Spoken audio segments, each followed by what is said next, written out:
জয় গুরু সবাইকে। আজকে সকাল সকাল আপনাদের সাথে একটা মুহূর্ত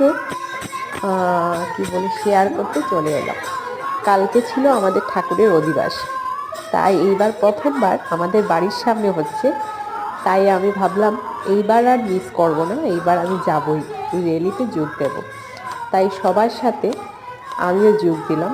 তাই খুবই দুঃখের সাথে বলছি যে আমি প্রথম থেকে র্যালিটা আপনাদেরকে দেখাতে পারছি না, কারণ অনেক বড় লাইন ছিল। আর আমিও বাড়ি থেকে বেরোতে হতে 7টা বেজে গেছে। 7টার সময় গিয়ে যোগ দিয়েছি, তার মধ্যে অর্ধেক লাইন চলে গেছে। তাই আপনাদেরকে পুরো ভিডিওটা দেখাতে পারলাম না, তাই খুবই দুঃখিত।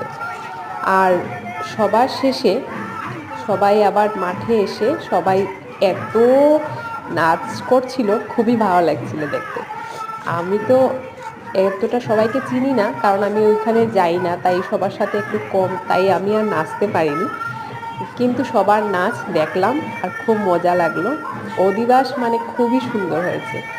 আর তারপরে ভান্ডারার জন্য আয়োজন করা হয়েছিল। সবাই হাতে হাতে প্রসাদ নিয়ে বাড়ি যাচ্ছিল, কেউ কেউ দাঁড়িয়েও খাচ্ছিল, খুবই ভালো লাগছিল দেখতে। আজকে আমাদের ঠাকুরের উৎসব। যারা যারা ঠাকুরের দীক্ষিত তারা তো যাবেনই, আর যারা যারা জানেন বা শুনেছেন সবাই যাবেন, খুবই আনন্দ হবে। আর আজকে তো সকাল থেকেই অনুষ্ঠান আছে, সবাই দেখবেন। ওইখানে গিয়ে খুব সুন্দর ব্যবস্থা করা হয়েছে, প্রসাদের জন্য খুব সুন্দর ব্যবস্থা করা হয়েছে। এখানে সবাই প্রসাদ দেবেন, উৎসবটা দেখতে যাবেন। আর ভালো থাকবেন। জয় গুরু আবার বলছি।